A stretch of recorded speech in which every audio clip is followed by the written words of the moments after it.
નમસ્કાર, ગુજરાત ન્યૂઝ સાથે હું છું આપની સાથે મહેન્દ્ર। વાત કરીએ સમાચારની તો મહત્વપૂર્ણ સમાચાર વડોદરાથી સામે આવી રહ્યા છે, જ્યાં વડોદરામાં ગરમી વચ્ચે KTV news Gujarati reality check કે જ્યાં વડોદરામાં ગરમી વચ્ચે કેટીવી ન્યૂઝ ગુજરાતીનો રિયાલિટી ચેક કે જ્યાં સયાજી હોસ્પિટલમાં ઓચિંતા જ પહોંચી કેટીવીની ટીમ, જ્યાં હોસ્પિટલમાં દર્દીઓ ઘરેથી પંખા લાવવા મજબૂર બન્યા। ત્યારે પંખો છે પણ હવા જ નથી આવતી તેવું દર્દીના સગાઓએ જણાવ્યું। ત્યારે ગરમી બહુ હોવાથી ઘરે પંખો લાવ્યા તેવું દર્દીના સગાઓએ જણાવ્યું। ત્યારે સયાજી હોસ્પિટલના આરએમઓએ આપ્યું નિવેદન, જ્યાં દર્દીઓના સગાઓના આક્ષેપને ગણાવ્યા પાયાવિહોણા કે જ્યાં હોસ્પિટલ તંત્રએ તમામ વ્યવસ્થા કરી છે તેવું આરએમઓએ જણાવ્યું છે।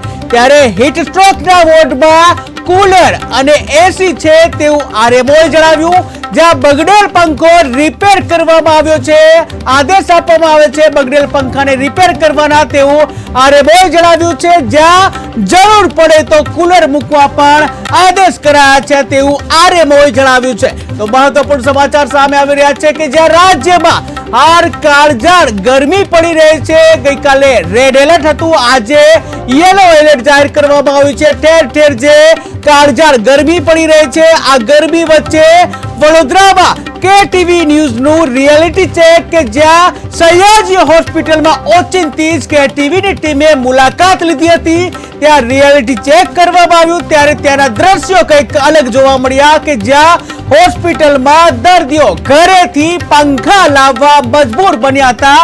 ત્યારે પંખો છે પણ હવા જ નથી આવતી તેવું દર્દીઓએ જે કહ્યું છે, જ્યાં દર્દીઓના સગાઓએ જણાવ્યું છે। ત્યારે ગરમી બહુ હોવાથી ઘરેથી પંખો લાવ્યા તેવું દર્દીઓના સગાઓએ જણાવ્યું છે। ત્યારે આ અંગે સયાજી હોસ્પિટલના આરએમઓને વાત કરતા તેઓએ આ તમામ આક્ષેપોને પાયાવિહોણા ગણાવ્યા।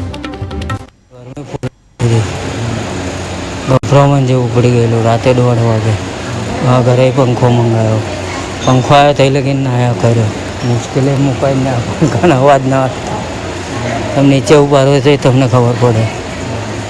અહીં બહુ ગરમી લાગે જ છે, પંખાની કંઈ કેપેસિટી જ નહીં, સુવિધા જ નહીં, અઘરું જ પડે છે ને। મેં તો આજે રજા લેવાનું કહું છું, બરાબર। અહીં બહુ ગરમી લાગે છે અને બહારે ગરમી છે, એટલે પંખાની સુવિધા થવી જોઈએ। ના, અમારે ત્યાં અમે વ્યવસ્થા કરેલી છે। માનો કે તમે એનસીઓટીઓમાં લો તો ત્યાં એસી છે અને કુલર પણ મુકાઈ દીધા છે। ફર્સ્ટ ફ્લોર પર અમે જે હીટ સ્ટ્રોક રિલેટેડ વોર્ડ ચાલુ કર્યો છે, ત્યાં પણ એક વોર્ડમાં કુલર મુકાઈ દીધા છે અને 2 વોર્ડમાં તો એસી છે એ કાર્યરત કરી દીધા છે કાલે પીઆઈયુને, અને આખો વોર્ડ 30 બેડનો વોર્ડ તો અમે ચાલુ કરેલો છે હીટ રિલેટેડ। અને ઉપર છે પીઆઈયુના ઇલેક્ટ્રિશિયનના સ્ટ્રિક્ટ ઓર્ડર આપી દીધો છે અમારા તબીબી અધિક્ષક દ્વારા કે ઉપરના ક્યાંય વોર્ડમાં કોઈ પેશન્ટને તકલીફ ના પડે એ પ્રમાણે પંખાની ઓબ્ઝર્વેશન કરતો રહેવાનું। જ્યાં જ્યાં જરૂર પડે ત્યાં એર કુલર મૂકી દો અને કોઈ દર્દીને તકલીફ થવી જોઈએ નહીં।